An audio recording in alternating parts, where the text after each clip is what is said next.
What if bumili ka ng damit sa ukay-ukay and hindi mo alam kung kanino galing yung damit na yon? Story time! Ito yung story ng isang babae na pangalanan lang nating Elizabeth. Ito si Elizabeth, mahilig siyang mag-ukay. Mapabag, mapasapatos, o mapadamit. Isang araw, pumunta siya sa ukay-ukay, nakasama yung mga kaibigan niya. Naghanap sila ng damit doon para sa upcoming pajama party nila with her classmates. Habang naghanap sila ng mga pajamas, syempre bumili din sila ng iba't ibang klase ng damit. Habang naghanap sila ng pantulog, bigla siyang nakaukay ng isang puti na damit na bagay sa pangtulog niya kasi nakikita daw niya ito sa mga movies na sinusuot ng mga mayayaman. At bigla niyang kinuha at binili. Pag-uwi niya ng bahay, sinuot na niya agad kasi na-excite siya sa damit na yon. At hanggang nakatulog siya, nasuot-suot yung damit na yon. Habang natutulog siya, ang dami daw niya napanaginipan sa gabing yon. Sa panaginip niya, may isang babae na lagi niyang napapanaginipan. Pero hindi niya kilala kung sino yun. Then one day, habang nagsa-cellphone siya, inopen niya yung CCAA app kasi dito sa app na to, pwede ka magtanong ng kahit ano. Mapalugar man yan, mapa-personal life, o pwede ka magpatulong sa mga assignment mo. Kaya kung gusto nyo din gamitin to, i-download nyo lang ang CCAI Chat Assistant sa Play Store or App Store. Ang maganda pa dito ay libre lang to, para kahit saan ka magpunta, meron kang pagtatanungan. Nung inopen niya yung app na yun, sinearch niya kung bakit niya napapanaginipan paulit-ulit ang isang tao na hindi naman niya kilala. At ang sabi ng app, madami daw dahilan. Isang reason daw is baka lagi niyang iniisip yung nakabangga niya nung isang araw o baka laging may nakatingin sa kanya habang siya ay natutulog. Pero sino nga ba yun? Laging tanong niya sa sarili niya. Hanggang isang gabi habang siya ay natutulog, bigla na naman niyang napanaginipan yung babaeng yun. And doon niya napansin, bakit lagi niyang suot-suot yung puting damit na binili niya sa ukay? Sa kanya ba yung damit na yon? Ba't lagi niyang suot? Lumipas ang gabi at matutulog na siya. This time, hindi na sa panaginip niya nagpapakita yung babaeng yun, kundi sa harapan na niya. May kinakalimutan ako. Hindi niya alam kung bakit sa kanya nagpapakita yung babaeng yun. Hanggang sa naisipan niya magtanong-tanong sa mga kaibigan niya kung anong dapat niyang gawin. Sinabihan siya ng mga kaibigan niya na dapat sunugin daw niya yung damit na yun kasi baka lalala daw yung sitwasyon. Kaya pag uwi niya sa bahay, sinunog niya agad yung damit na yun and tinapon niya sa malayong lugar. At pagkabukasan nun, hindi na nagparamdam yung babae sa kanya. Eh ikaw, mag-uukay ka pa ba?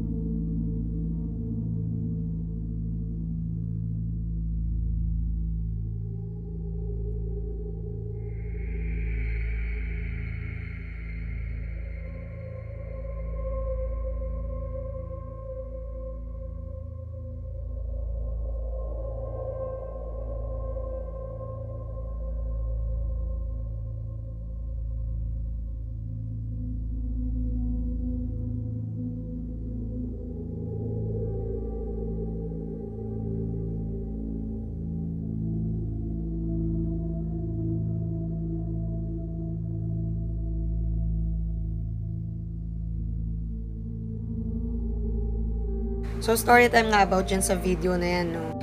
Bandang 4 AM na yun. So, sakto, nung dumaan ako syempre sa hallway, papunta ng CR, doon ko nakita yung mga parcel ko and naalala ko, ang dami ko pa palang need i-video. Sakto, tulog naman na lahat ng tao and makakapag-video talaga ako ng walang maingay. Doon na lang ako pumwesto sa hagdan. Hindi na ako bumaba ng sala kasi yung ilang mga parcel ko doon ay medyo mabigat. Scroll nyo ng konti yung mga videos ko dito sa TikTok, makikita nyo yun yung nag-unboxing ako ng CCTV, nakaupo ako sa hagdan. So yun nga, nag-film ako, no? So parang 2 or 3 minutes lang yun. Then after that, tinitingnan ko yung iba ko pa mga parcel, chinecheck ko kung alin pa dun yung mga i-video ko ng unboxing video. And then nagulat ako dito sa left side ko. Ito kasi yung left side, yung pababa nga ng sala. Nagulat ako, lumiwanag siya bigla. Tapos nakarinig nga ako nung click ng pag pinindot mo yung switch ng ilaw. So napalingon ako and then sinilip ko. So tinignan ko kung may tao. Wala akong makitang tao and sobrang liwanag nung ilaw. Ang pinagtataka ko, yung ilaw na yun, yung hindi talaga namin ino-open. Kasi yung switch dun ay medyo mahirap pindutin or mahirap abutin kasi pagitan siya ng dalawang divider. So ang tagal ko nakatingin, inaantay ko na baka nandun yung kasambahay namin sa baba. Baka hindi ko lang syempre nakikita dahil hindi ko naman totally binaba yung katawan ko, as in sumilip lang ako, nakaganon lang yung ulo ko. Tapos, sumigaw ako, tinawag ko yung pangalan ng kasambahay namin 3 beses. Sabi ko, Maki, talagang sigaw yun. At rinig ako dito dahil ang tahimik ng bahay, lahat nga tulog. Minsan kasi yung kasambahay namin, sa sala siya natutulog. Walang sumasagot. So, naisip ko, baka bumalik ulit sa sala, dun sa mismong sofa para matulog. So, chinek ko yung CCTV. Pag-check ko dun, wala naman palang tao dun sa sala. So, tinignan ko din yung CCTV namin sa garahe. Tinignan ko kung naka-open naman yung gate doon sa labas ng main door kasi may gate doon eh. Chinek ko talaga kung open yung gate kasi ang naisip ko naman baka yung kapatid ko umuwi na galing work. Although ang uwi noon is 6 a.m. or 7 a.m. pa. Wala, naisip ko lang baka maaga siya umuwi.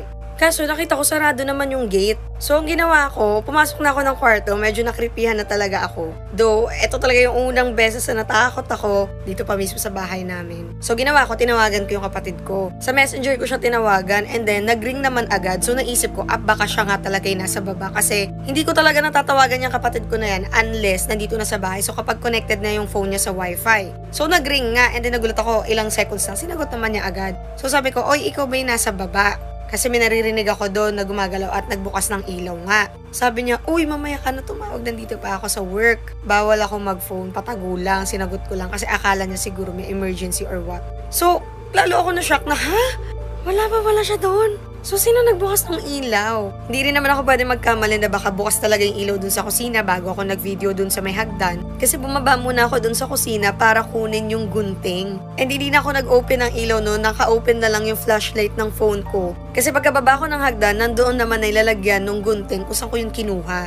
So yun, nandun ako sa kwarto noon, yung nag-video na ako, tulala na ako niyan. And then may nakikita na nga ako na parang anino dun sa labas ng pinto. So iniisip ko, baka yung mga parcel ko lang to. Pero bigla ko naman naisip, bakit naman gagalaw yung mga parcel ko? So kapag gumalaw yung parcel, ibig sabihin may tao. Pinapakiramdaman ko rin kung sila mama ba dito sa kabilang kwarto, gising na. Pero wala, tulog talaga sila lahat. Ginising ko rin si Romeo. Sabi ko, asawa, check mo nga dun sa kusina. Kasi parang kako may tao. Siyempre bigla ko rin naisip, baka mamaya may nakapasok. Pero kasi yung gate namin, sarado. So yun, di talaga ako nakatulog niyan. Hanggang sa paggising ko, alam niyo yung feeling na pumikit ka lang, hindi mo naramdaman na nakapahinga ka. Ganun yung feeling ko nun. Tapos kinabukasan, kinuwento ko ngayon kila mama. Yung mismo kasambahay namin, nasa 3rd floor pala siya nung time na yun, na akala ko nga siya yung nasa sala, no?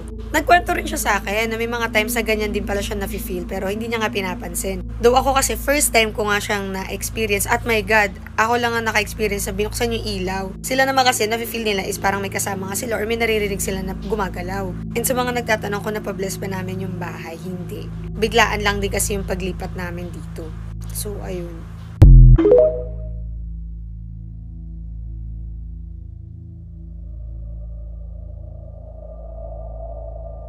Anong gagawin mo kapag nakakita ka ng isang entity na nakatitig sa'yo at nagulat ka na lang na bigla itong tumakbo papunta sa'yo? Tatakbo ka rin ba?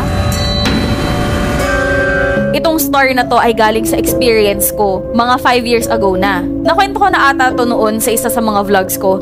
Pero meron kasi akong detail na hindi nakwento sa inyo, so isa-share ko ulit siya. Bago kami lumipat noon sa Baguio ay nakatira kami sa isang haunted house. Pero nung time na yun, hindi namin alam na may history pala yung bahay na yun pagdating sa mga kababalaghan. Nung unang pagstay namin doon sa bahay na yun, napapansin na namin yun na yung aso namin laging tahol ng tahol. Every night, parang tumatahol siya doon sa may pintuan namin, doon sa may front door. Tapos tahol siya ng tahol, pero wala naman siyang kinakahulan. Alam naman natin na yung mga dog, very sensitive sila pagdating sa mga entities. Parang nararamdaman nila agad yung presence bago pa man din yung mga tao. So yun yung aso namin, tahol siya ng tahol lagi. As in, parang wala naman siyang tinatahulan doon, pero tahol siya ng tahol.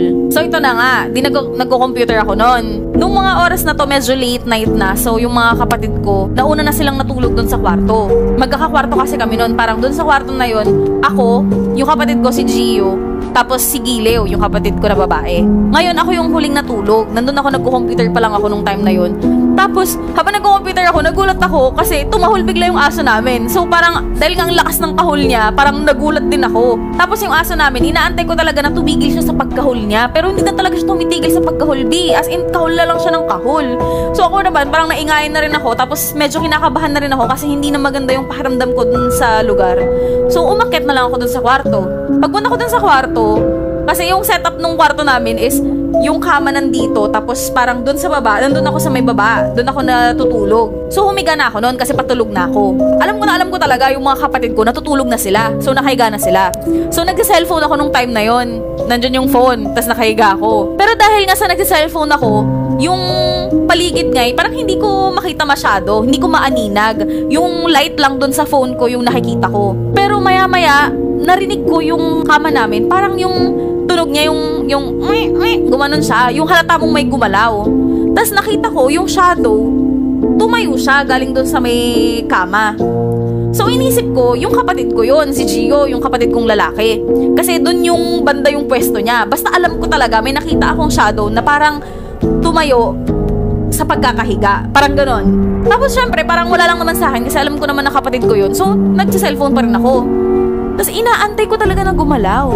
Hindi siya gumagalaw. Nakaupo lang siya dun sa kama. Alam mo yung parang basta nag-cellphone pa rin ako. Tapos biglang napansin ko na lumingon yung ulo niya sa akin. Lumingon siya sa akin, tapos nakatingin siya sa akin sa baba. Alam ko na nakatingin siya kasi lumingon nga yung ulo niya, tapos yung shadow lang yung nakikita ko. So hindi ko siya pinansin. Hinayaan ko lang. Pero mga ilang minuto na, B, mga siguro kung mga 2 to 3 minutes na, nakaupo pa rin siya doon na nakatitig sa akin. So, doon na ako medyo na creepyhan nga kasi parang iba na yung nararamdaman ko. Tapos, nagulat na lang ako, yung shadow gumalaw. Parang gumanyan siya, lumapit siya bigla sa akin, parang, gumanon siya. Tapos parang yung mahuhulog siya sa akin, ganoon yung shadow. Tapos sobrang gulat ko, yung cellphone ko, syempre yun yung hawak ko, ginanon ko agad, yung parang para makita yung liwanag kung sino yung nandun. Tapos gulat na gulat ako, B. Walang tao. As in, yung kaba ko talaga nun, hindi ko ma-explain kung anong nangyayari sa akin. Tapos, ang una kong ginawa, tumayo ako sa kinahihigaan ko. Tapos, pinailawan ko yung mga kapatid ko. Nakahiga pa rin sila. Tulog pa rin sila. Ni isa sa kanila, walang bumangon. So, takang-taka ako. Ano yung nakita ko? Ano yung shadow na biglang sumugod papalapit sa akin? Mga ilang minuto akong nakatayo siguro doon na tinitignan ko kung may gagalaw ba sa mga kapatid ko, kung meron bang gising sa kanila, pero walang gising. Tapos nung time na yun, parang ginagaslight ko pa yung sarili ko na iniisip ko, baka namamalikmata na ako, baka naglalaro na yung mata ko kasi anong oras na ng gabi, tapos babad yung mata ko kaka-cellphone, ganon. So, hinayaan ko siya. Ngayon, bumalik ako sa paghiga. So, nakahiga na ulit ako. Pagkahiga ko, B, alam mo yung kumot, alam mo yung mga kumot na maninipis? Yung kumot na kapag nagtaklog ka ng kumot, makikita mo pa rin yung light sa labas. Ganon kanipis yung kumot ko. Ang makikita mo dun sa bintana, yung light galing dun sa street light sa labas. Sa loob kasi ng kwarto, as in wala talagang ilaw. Pero yung liwanag lang is yung pinanggagalingan niya, yung street light sa labas. So habang nakahiga ako na nakatalokbong ako, nakatingin ako dun sa bintana namin. Habang nakatitig ako dun, nagulat ako na biglang may shadow na naglalakad. As in, dun sa, alam mo yung window, no? Tapos may light. Tapos makikita mo yung parang may slowly na naglalakad. Alam ko talaga na may naglalakad kasi maririnig mo yung parang yung ng kahoy. Kasi yung second floor namin, kahoy lang siya. Nung time na yun, hindi ako makahinga. Alam mo yung, hindi ko alam kung anong i-react ko, hindi ko alam kung sisigaw ako. Basta nakikita ko na lang siya na unti-unti siyang naglalakad dun sa may bintana. Para siyang shadow ng isang matandang babae. Tapos alam kong matanda kasi parang nakakuba siya. Pagkalagpas niya doon sa may bintana, binaba ko kaagad yung talokbong ng kumot ko. Tapos tinignan ko yung paligid kung may tao. Wala akong nakita, B. As in, wala talagang tao. Tapos tulog pa rin yung mga kapatid ko. Maraming beses din na kinukwento ng mga kapatid ko na kapag nandun sila sa second floor ng bahay namin, naririnig nila na may umiiyak daw na matanda doon sa kwarto. Noong una tinatawanan ko pa yung kapatid ko kasi naabutan ko siya pag-akit ko ng kwarto, umiiyak siya. Ang sabi niya, may naririnig daw siyang umiiyak.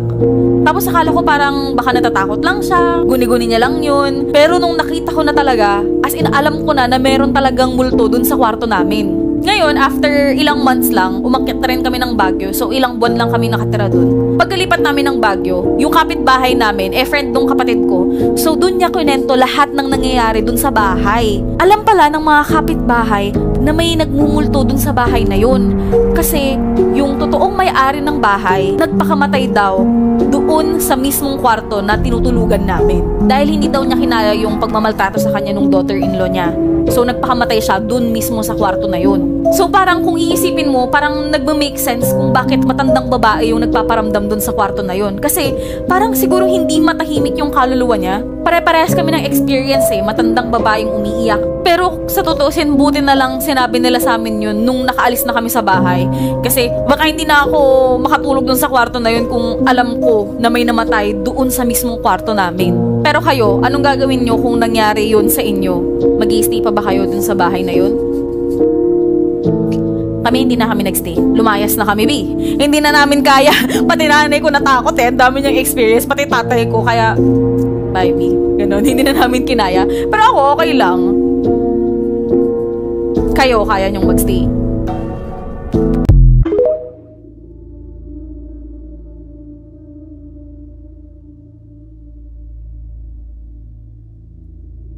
Ako po si Christine Bersola Babaw at gusto ko lang ikwento sa inyo yung aking experience sa paranormal o nakakatakot. Bata pa ako noon, nakatira kami sa may Matatag Street. Kung hindi ako nagkakamali, yun yung street. Kagagawa lang ng bahay, pinatayo yun ng parents ko. Sa tabing bahay, doon nakatira yung ninong ko. So, nung gabi, nakatira na kami finally. Naglalaro kami ng kapatid ko sa kwarto namin. Habang naglalaro, talon-talon sa kama, nakita ko sa may bintana, may dumaan. Hindi shadow katawan talaga ng tao, may dumaan. Tapos dumaan ulit pa ganun, parang dumaan, tapos dumaan, ganun lang.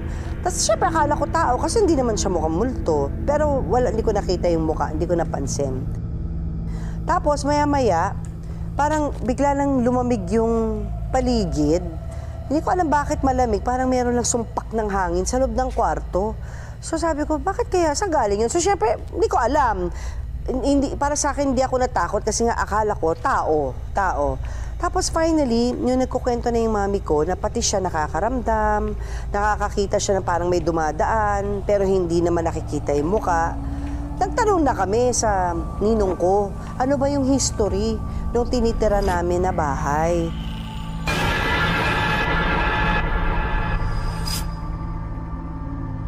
Alam niyo kung anong nalaman po? Doon pala sa lupa, kung saan tinayo yung bahay, kung saan din kami nagpatayo, meron daw itong na-aksidente na isang karpintero. Tapos, di ko alam kung chismis to of fact, yung karpintero na yon, doon namatay, hindi na umabot sa ospital, kaya siya yung nakikita ng mga tao na dumadaan doon sa mga bintana paggabi. So, syempre, after nun, natakot na ako kasi, oh my gosh, haunted pala tong bahay. But wait, there's more. Sa basement ng mismong bahay na yon, may basement. Pagbukas ng pinto, naaalala ko to madilim yung basement. Nakita ko basa yung basement. Tapos lagi siyang basa. Punas kami na punas. Bakit basa?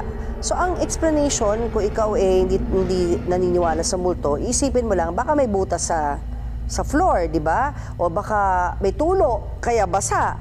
Pero wala namang tulo. Wala kasi may kwarto yun basement yun, di ba? May kwarto sa tuktok nun. Tapos hindi naman umuulan, wala rin pinanggagalingan yung tubig sa floor. Alam niyo, sabi ng isa naming kaibigan, grabe. Sabi niya, pag ganyang basement na madilim, tapos laging basa yung floor, ibig sabihin, merong doong paranormal or spirit na doon siya nakatira. Tapos, there's something about the water. Alam mo, experience siya, madumi siya yung tubig, na either ginagamit niya yun, parang portal. Parang portal. Kaya after nun, alam nyo guys, binenta namin yung bahay, tapos umalis na kami kasi ayoko lumaki sa bahay na yun na nakakatakot. Yun lang. Prior to experiencing that, as a child, wala akong experience prior to that na may yun ang first experience ko. So in short, hindi ako matatakutin at that time kasi first time Pero dahil aware na ako sa ganung presence na may makita kang tao, wala naman palang tao, basa yung floor sa basement, after nun na-heighten yung ko sa multo, yung kumbaga yung presence. So, there's a time na naalimpungatan ako, ano yun madaling araw, malamig yung kwarto. Pagising ko, kita ko talaga sa foot ng bed. So, ganun. Tapos walang buka, itim lang, ganun. Yun talaga, natakot ako dun sa na yun. Maliit pa ako nun So, ayun na. Ayun ko, ano bang ginawa ko? Alam ko na ang ginawa ko. Nagtalukbong ako ng kumot. Tapos, gunulo ako. Nagpray ako na Our Father who art in heaven, holy na paulit-ulit lang. Tapos, natulog na ako.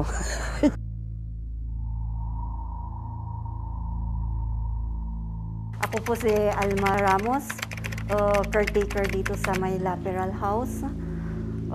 Almost 17 years na caretaker. Nag-start po ako noong 2005. Pag naglilinis ako, parang iba yung pakiramdam ko na may nagtutulak sa akin na ayaw kong pumasok. Pero no choice kasi syempre kailangan malinisan yung bahay. So, tawagin ko yung 2 gwardiya at saka yung husband ko. Parang normal lang siya. Parang sinabi ko, pambaliwala lang yan. Kaysa yung matakot ka, syempre kung hindi ka papasok, hindi malilinis yung loob ng bahay. Yung parang kwento-kwento, meron din po. Halimbawa, lalo-lalo na dito sa side na dito. Kasi mostly, favorite chair ni Ma'am Laperal sa side dyan. At saka yung old clock na yun nandito sa kabila. Dito siya nakalagay. So, doon nakatambay tuwing 3 p.m. daw ng hapon. Doon lagi nakatingin sa my clock. Ayun, tapos minsan, yung pinto, yung parang may nagbubukas. Pero pag tinignan mo, wala talagang tao. Tapos dito sa may 3rd step, doon nakatambay daw. Alam ko yung si Mr. Laperal, yun, nadulas siya sa may part ng hagdan. Pero yung hagdan na yun, hindi yun yung dating niya, napalitan lang. Yun, doon nadulas siya. Nabagok yung ulo, yun daw kinamatay niya. At saka yung apo ng matanda, saka yung yaya. Sa apo ng matanda, napabayaan siya, hindi nila nakita kung saan nagpunta. Hindi nila alam na pumunta pala dito sa malapit sa pool. Except dong may tubig yung pool, yun, nalaglag siya doon. Hinahanap nila, hindi nila mahanapan, pero nung umakyat yung dalagang anak niya, yun, nakita nilang lumulutang na lang sa may pool. Doon siya namatay. Yung yaya daw pinagalitan, tapos yun, nag-isip siya, nag-stress, yun, nagbigti daw sa taas. Doon sa may attic, doon sa may ilaw, tinanggal yung ng ilaw. Tapos doon tinali yung sa loob. Apo yata ng yun, sir, yung Laperal family, yun namatay. So parang yun yung kalaro ng anak ko dati. Kasi tuwing maglilinis kami dito, siya lang ang kasama ko, yung guard na sa labas. Tapos pag maglalaro siya, diretso sa doon sa may mga cabinet dito sa may dining. Sabi niya, nandito lang ako, hanapin niyo ako sa tago-taguan. Tapos pag tinitignan ko, wala naman siyang kasama. Sa karamihan ng mga bahay nila, dito lang sila yung favorite house nilang gustong tinirahan. Kaya parang ayaw nilang iiwan. May natira pa naman silang family.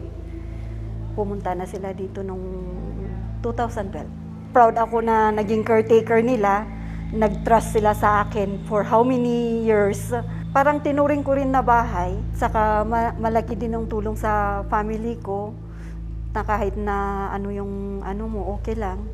At saka libre naman yung tinitirhan namin na cottage, ganon. At saka willing naman yung may-ari na mag-stay kami dito. Kasi alam niya nahihirapan ako sa pag-uwi-uwi tuwing hapon. Kaya yun, sabi niya, mas maganda, may isang cottage, yung maliit na bahay naman dyan. Bakit hindi pa kayo dito na lang mag-stay? At least nakikita yung bahay araw-araw.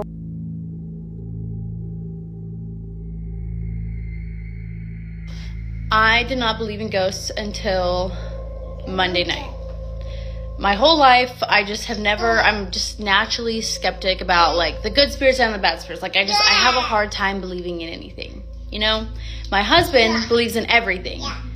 So, you know, he's claimed to have spirits visit him throughout his life, you know, and things like that. But I have just always been like, okay, yeah, I believe that you don't believe you saw that. But then, like, you know, I don't know. I have a hard time with that.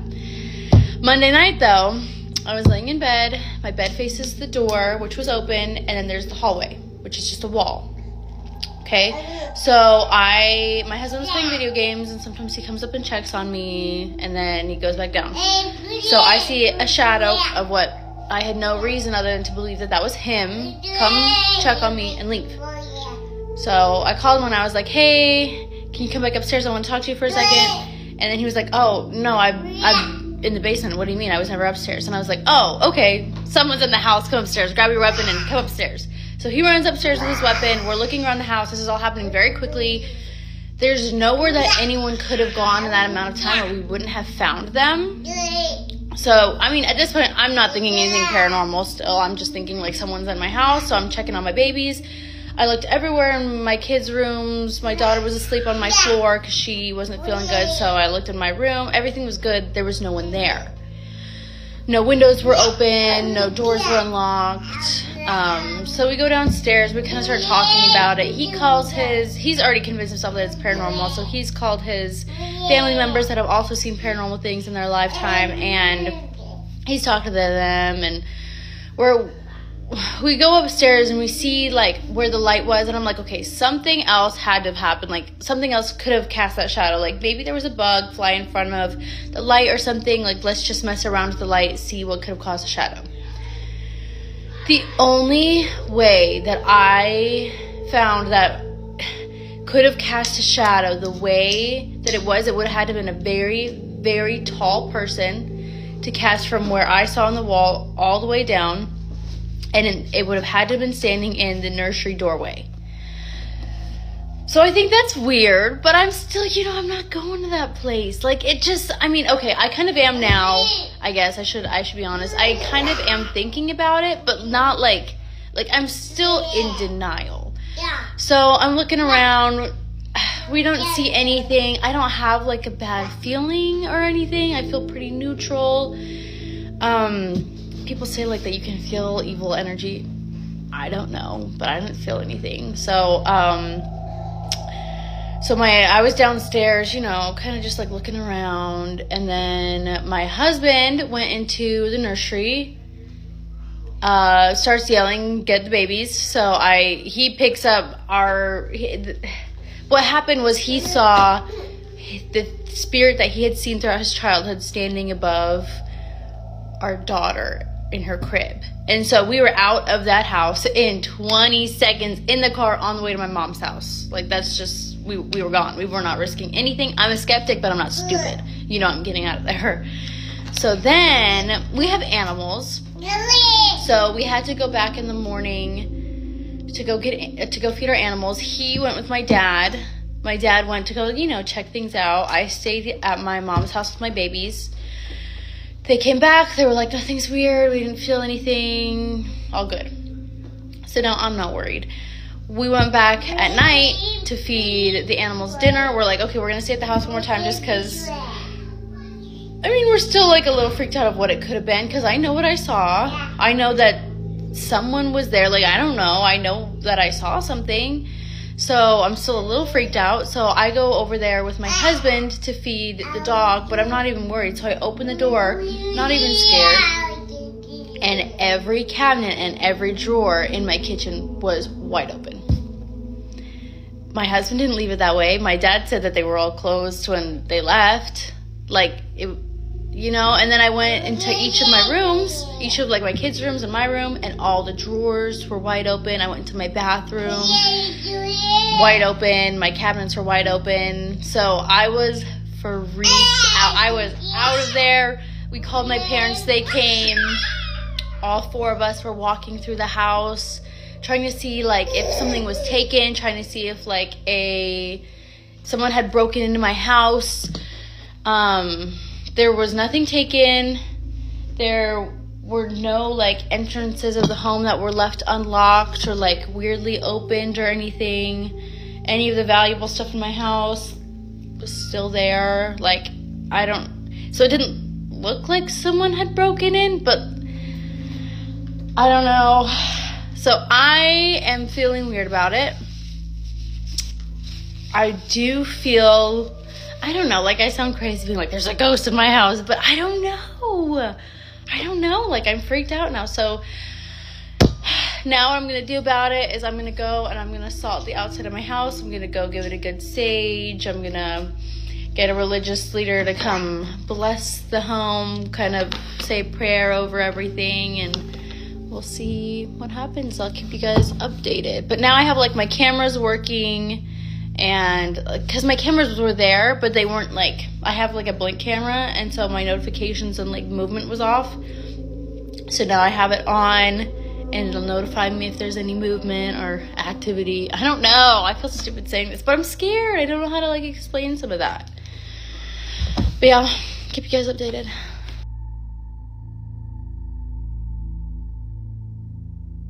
Meron na sa Manila, may story din ako. Okay? Sige, ako na ba? Ikaw na, sige. Marami akong gustong ikwento, pero Wala na yung ano ko, yung takot ko. tatry ko bilisan. So, kasi 'di ba kanina pinag-uusapan niyo yung yung sleep paralysis. Actually, meron, sabi ko 'di ba hindi, pero naalala ko, meron akong muntikan ng experience sa sleep paralysis noon. Muntikan? Paano? Muntikan eh. Masasabi kong muntikan kasi kung nandun ako sa condo ko noon, yung condo ko ngayon. Yung condo ko ngayon, nandun ako. Tapos parang yung dati ko pang condo, yung nasa 20th floor, yung 2006. Nung nandun pa ako, 'di ba, 2 bedrooms pa lang 'yon. Tapos kasama may mga pusa na ako.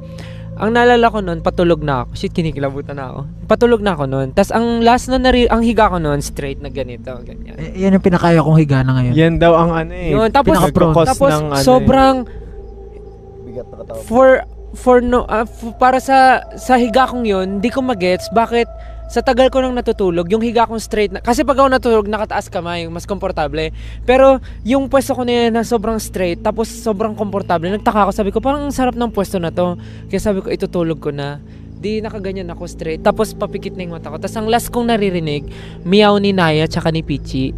Di parang, syempre may naririnig ako, mas komportable ako makatulog kasi may naririnig ako. Di meow, meow, meow, ganyan. Tapos nung last second na pagpikit ko ng mata, parang may naramdaman ako na nagising ako ulit. Tapos yung gising ko hindi pa tayo.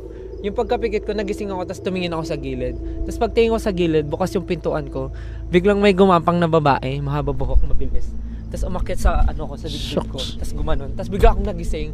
Tapos yung gising ko, kabadong kinikilabutan ako. May ganun Hindi na natidinig na tayo kwento. Ay, sorry. So yun nga, pagkagising ko gano'n, napalingon ako, tapos nakita ko sa pinto bukas, biglang may babaeng gumapang. As in, tapos lang siya, half body lang siya. Yari gumapang siya, Justin. tapos pumatong sa dibdib ko, tapos nagising agad ako. Tapos takot ako nun. Tapos hindi ko na ulit tinuloy yung tulog. Siguro nakatulog ako after 2 hours pa ulit. Kwento ko na sa inyo yun, di ba? As in, takot na takot ako. Tapos akala ko totoo. Pero yung sa studio natin. Ako nag-aalala ko kay Justin.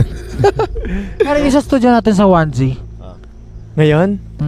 Ang natatakot na ako doon kasi 'di ba minsan lagi ako nagche-check kung bukas pa 'yung ilaw. Pag papatay kay ilaw, 1 2 3, tok takbo. Tapos 'di ba nakwento ko yung sa yung sa mga aswang sa Manila. Meron kaming hindi naman close encounter ako mismo, pero kasi yung nakaranas noon, tropa. Hindi naman, medyo friend namin. Dati, alam mo yung Martinville, di ba? Kung saan kami nakatira before, yung kung saan tayo New Year, nung trainee pa lang tayo. Nung mga time na yon, yung tropa namin, yung guard doon, na rumoronda tuwing madaling araw. Nung siya'y nagbabantay, naka-duty siya, di ikot siya. Doon sa may bahay namin, malapit kasi kami sa simbahan. Di ba alam mo yun, malapit kami sa simbahan. Inikutan niya yung simbahan. Tapos meron siya nakita pang matanda na naglalakad daw. Di nagtaka siya bakit may matanda na naglalakad. Di tinawag niya, parang sabi niya, "Nay, saan po ang punta nyo?" Nilingon lang daw siya. Tapos parang nginitian siya, tapos naglakad ulit paalis. So parang nagets niya na taga doon kasi inisip niya alam niya yung lugar. Di ikot ulit siya, ronda. Mamaya pag punta niya sa kabilang side ng simbahan, nakita niya na yung matanda palabas na nung court. Sabi niya, "Nay, naliligaw po ba kayo?" Tapos nginitian lang ulit siya. Tapos parang doon na siya nakakaramdam na parang creepy naman itong matandang to. Di ginawa niya, umalis agad siya kasi yung mga guard sa amin nakabike lang, bike ulit siya. Tapos nung malapit na siya sa guard house ulit, may sumisit sa kanya. Tapos paglingon niya sa likod, yung matanda, tinatawag siya. So parang ang nagets niya, naliligaw nga to, nang hingi ng tulong. Di nilapitan niya. Sabi niya, Nay, saan po kayo pupunta? Naligaw po ba kayo? Sabi niya, turo mo nga sa akin saan dito yung papuntang simbahan. Sabi niya, Nay, kanina nandun na kayo sa simbahan ha. Balik lang po kayo doon. Tapos sabi, salamat. Tapos nung naglakad na yung matanda paalis, hindi na matanaw nung tropa namin na guard sa Martinville. Di ginawa niya, pinlashlightan niya para makita kong naglalakad. Pag flashlight niya, ang nakita na lang niya, yung kalahati ng katawan, yung paa naglalakad. Tapos pag akit niya sa taas, walang katawan. As in, kalahati lang. Kalahati lang. Takot si Justin. Natakot si Justin. Oh, sheesh. Kalahati lang. Tapos yun. Pero sobrang... Di na siya nag-request ng panggabing night. Ano